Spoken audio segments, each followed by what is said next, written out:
Islam and Cultural Encounter, a four-way comparison. In its earliest centuries, the rapid spread of Islam had been accompanied by the creation of an immense Arab empire, very much in the tradition of earlier Mediterranean and Middle Eastern empires. By the 10th century, however, little political unity remained, and in 1258 even the powerless symbol of that earlier unity vanished as Mongol forces sacked Baghdad and killed the last Abbasid caliph. But even as the empire disintegrated, the civilization that was born within it grew and flourished. Perhaps the most significant sign of a flourishing Islamic civilization was the continued spread of the religion, both within and beyond the boundaries of a vanishing Arab empire, although that process differed considerably from place to place. The examples of India, Anatolia, West Africa, and Spain illustrate the various ways that Islam penetrated these societies, as well as the rather different outcomes of these epic cultural encounters. The case of India. In South Asia, Islam found a permanent place in a long-established civilization as invasions by Turkic-speaking warrior groups from Central Asia, recently converted to Islam, brought the faith to northern India. Thus the Turks became the third major carrier of Islam, after the Arabs and Persians, as their conquest initiated an enduring encounter between Islam and a Hindu-based Indian civilization. Beginning around 1000, those conquests gave rise to a series of Turkic and Muslim regimes that governed much of India until the British takeover in the 18th and 19th centuries. The early centuries of this encounter were violent indeed, as the invaders smashed Hindu and Buddhist temples and carried off vast quantities of Indian treasure. With the establishment of the Sultanate of Delhi in 1206, Turkic rule became more systematic, although the Turks' small numbers and internal conflicts allowed only a very modest penetration of Indian society.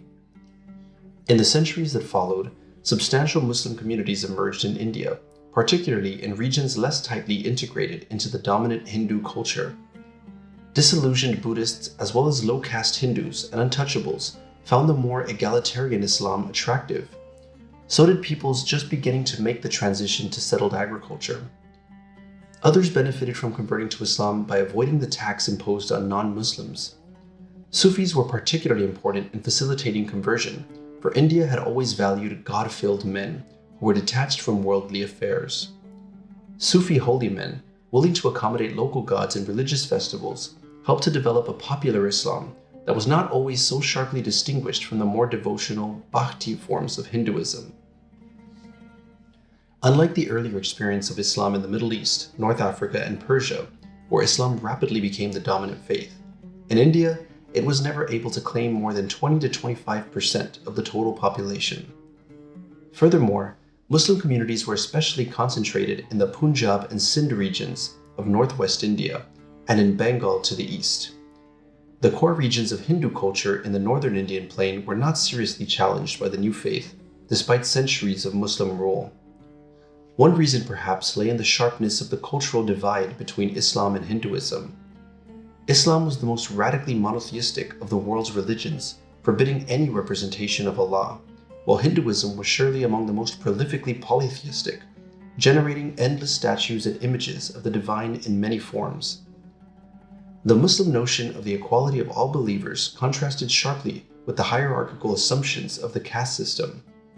Believing in sexual modesty, Muslims were deeply offended by the open eroticism of some Hindu religious art.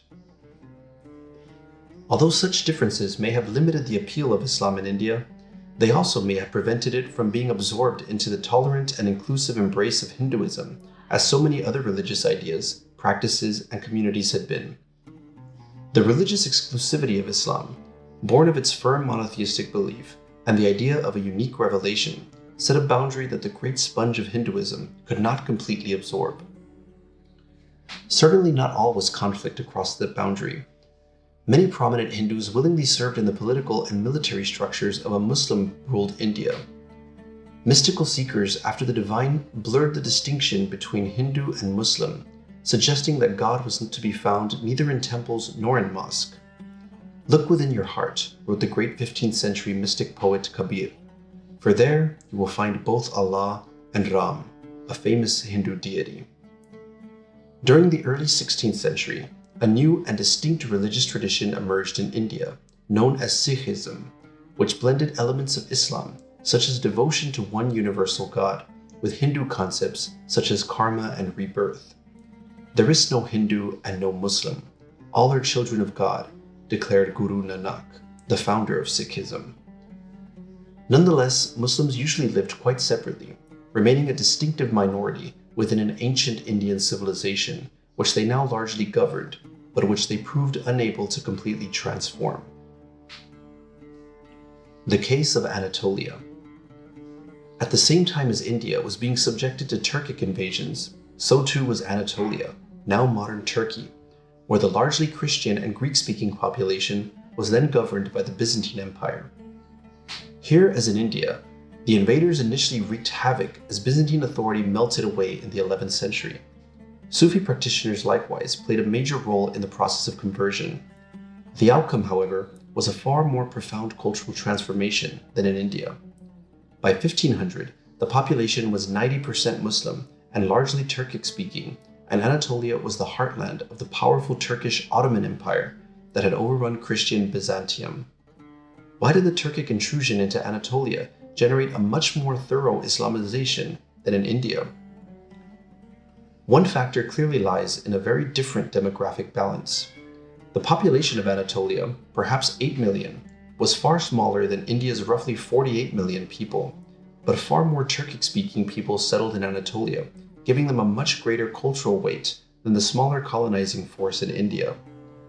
Furthermore, the disruption of Anatolian society was much more extensive. Massacres, enslavement, famine, and flight led to a sharp drop in the native population. The Byzantine state had been fatally weakened. Church properties were confiscated, and monasteries were destroyed or deserted. Priests and bishops were sometimes unable to serve their congregations. Christians, though seldom forced to convert, suffered many discriminations. They had to wear special clothing and pay special taxes, and they were forbidden to ride saddled horses or carry swords. Not a few Christians came to believe that these disasters represented proof that Islam was the true religion. Thus, Byzantine civilization in Anatolia, previously focused on the centralized institutions of church and state, was rendered leaderless and dispirited, whereas India's decentralized civilization, lacking a unified political or religious establishment, was better able to absorb the shock of external invasion while retaining its core values and identity. The Turkish rulers of Anatolia built a new society that welcomed converts and granted them material rewards and opportunity for high office. Moreover, the cultural barriers to conversion were arguably less severe than in India. The common monotheism of Islam and Christianity, and Muslim respect for Jesus and Christian scriptures, made conversion easier than crossing the great gulf between Islam and Hinduism. Such similarities lend support to the suggestion of some Sufi teachers that the two religions were but different versions of the same faith. Sufis also established schools, mills, orchards, hospices, and rest places for travelers, and thus replaced the destroyed or decaying institutions of Christian Anatolia. All of this contributed to the thorough religious transformation of Anatolia and laid a foundation for the Ottoman Empire, which by 1500 had become the most impressive and powerful state within the Islamic world. But the Islamization of Anatolia occurred within a distinctly Turkish context. A Turkish language, not Arabic, predominated. Some Sufi religious practices, such as ecstatic turning dances, actually derived from Central Asian Turkic shamanism. And Turkic tradition, common among pastoral peoples, offered a freer, more gender-equal life for women. This practice caught the attention of the Arab-Moroccan visitor Ibn Battuta during his travels among the Turks in the 14th century. He commented, "A remarkable thing that I saw was the respect shown to women by the Turks, for they hold a more dignified position than the men.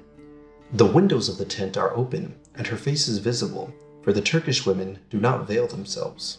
He was not pleased. The case of West Africa. Still another pattern of Islamic expansion prevailed in West Africa. Here, Islam accompanied Muslim traders across the Sahara, rather than being brought by invading Arab or Turkic armies. Its gradual acceptance in the emerging civilization of West African states in the centuries after 1000 was largely peaceful and voluntary, lacking the incentives associated elsewhere with foreign conquest. Introduced by Muslim merchants from an already Islamized North Africa, The new faith was accepted primarily in the urban centers of the West African empires, Ghana, Mali, Songhai, Kanem Bornu, and others. For African merchant communities, Islam provided an important link to Muslim trading partners, such as Buddhism had done in Southeast Asia. For the monarchs and their courts, it offered a source of literate officials to assist in state administration as well as religious legitimacy, particularly for those who gained the prestige conferred by a pilgrimage to Mecca. Islam was a world religion with a single creator, God, able to comfort and protect people whose political and economic horizons had expanded well beyond the local realm where ancestral spirits and traditional deities might be effective. It had a religious appeal for societies that were now participating in a wider world. By the 16th century, a number of West African cities had become major centers of Islamic religious and intellectual life, attracting scholars from throughout the Muslim world. Timbuktu boasted more than 150 lower-level Quranic schools and several major centers of higher education, with thousands of students from all over West Africa and beyond. Libraries held tens of thousands of books and scholarly manuscripts. Monarchs subsidized the construction of mosques as West Africa became an integral part of a larger Islamic world. Arabic became an important language of religion, education, administration, and trade, but it did not become the dominant language of daily life. Nor did West Africa experience the massive migration of Arab peoples that had promoted the Arabization of North Africa and the Middle East. Moreover, in contrast to India and Anatolia, Sufi holy men played a far more modest role until at least the 18th century. Scholars, merchants, and rulers, rather than mystic preachers, initially established Islam in West Africa. Islam remained the culture of urban elites and spread little into the rural areas of West Africa until the 19th century. No thorough religious transformation occurred in West Africa, as it had in Anatolia. Although many rulers adopted Islam, they governed people who steadfastly practiced African religions and whose sensibilities they had to respect if social peace were to prevail. Thus, they made few efforts to impose the new religion on their rural subjects or to govern in strict accordance with Islamic law. The 14th century Arab visitor Ibn Battuta was appalled that practicing Muslims in Mali permitted their women to appear in public almost naked and to mingle freely with unrelated men. The association of women with men is agreeable to us, he was told, and a part of good conduct to which no suspicion attaches. They are not like the women of your country. Ibn Battuta also noted with disapproval a dance of the masks on the occasion of an Islamic festival and the traditional practice of sprinkling dust on one's head as a sign of respect for the king. Sunni Ali, a 15th century ruler of Songhai, observed Ramadan and built mosques, but he also consulted traditional diviners and performed customary sacrifices. In such ways, Islam became Africanized even as parts of West Africa became Islamized. The case of Spain. The chief site of Islamic encounter with Christian Europe occurred in Spain, called Al-Andalus by Muslims, which was conquered by Arab and Berber forces in the early 8th century during the first wave of Islamic expansion. By the 10th century, Muslim Spain was a vibrant civilization, often portrayed as a place of harmony and tolerance between its Muslim rulers and its Christian and Jewish subjects. Certainly, Spain's agricultural economy was the most prosperous in Europe during this time, and its capital of Córdoba was among the largest and most splendid cities in the world. Muslims, Christians, and Jews alike contributed to a brilliant high culture in which astronomy, medicine, the arts, architecture, and literature flourished. Furthermore, social relationships among upper-class members of different faiths were easy and frequent. By 1000, perhaps 75% of the population had converted to Islam. Many of the remaining Christians learned Arabic, veiled their women, stopped eating pork, and appreciated Arabic music and poetry, and sometimes married Muslims. One Christian bishop complained that Spanish Christians knew the rules of Arabic grammar better than those of Latin. During the reign of Abd al-Rahman III, freedom of worship was declared, as well as the opportunity for all to rise in the bureaucracy of the state. But this so-called golden age of Muslim Spain was both limited and brief. Even assimilated or Arabized Christians remained religious infidels and second-class citizens in the eyes of their Muslim counterparts, and by the late 10th century, toleration began to erode. The Córdoba-based regime fragmented into numerous rival states. Warfare with the remaining Christian kingdoms in northern Spain picked up in the 10th and 11th centuries, and more puritanical and rigid forms of Islam entered Spain from North Africa. Under the rule of Al-Mansur, an official policy of tolerance turned to one of overt persecution against Christians, which now included the plundering of churches and the seizure of their wealth, although he employed many Christian mercenaries in his armies. Social life also changed. Devout Muslims avoided contact with Christians. Christian homes had to be built lower than those of Muslims. Priests were forbidden to carry a cross or a Bible, lest they offend Muslim sensibilities. And Arabized Christians were permitted to live only in particular places. Thus, writes one scholar, the era of harmonious interaction between Muslim and Christians in Spain came to an end, replaced by intolerance, prejudice, and mutual suspicion. That intolerance intensified as the Christian reconquest of Spain gained ground after 1200. The end came in 1492, when Ferdinand and Isabella, the Catholic monarchs of a unified Spain, took Granada, the last Muslim stronghold on the Iberian Peninsula. To Christopher Columbus, who witnessed the event before leaving on his first transatlantic voyage, it was a grand Christian triumph. "I saw the royal banners of your Highness planted by a force of arms upon the towers of the Alhambra," he wrote. To Muslims, it was a catastrophe. Tradition has it that Abu Abdullah, the final ruler of Muslim Granada, wept as he left his beloved city for the last time. Observing his grief, Abu Abdullah's mother famously said to him, "Thou dost weep like a woman for what thou couldst not defend as a man." After the conquest, many Muslims were forced to emigrate, replaced by Christian settlers. While those who remained under Christian rule were legally guaranteed freedom of worship, they were forbidden to make converts, to give the call to prayer, or to go on pilgrimage. And all Jews, some 200,000 of them, were expelled from the country. In the early 17th century, even Muslim converts to Christianity were likewise banished from Spain. And yet, cultural interchange persisted for a time. The translation of Arab texts into Latin continued under Christian rule, while Christian churches and palaces were constructed on the sites of older mosques and incorporated Islamic artistic and architectural features. Thus Spain, unlike most other regions incorporated into the Islamic world, experienced a religious reversal as Christian rule was re-established and Islam painfully eradicated from the Iberian Peninsula. In world historical terms, perhaps the chief significance of Muslim Spain was its role in making the rich heritage of Islamic learning available to Christian Europe. As a cross-cultural encounter, it was largely a one-way street.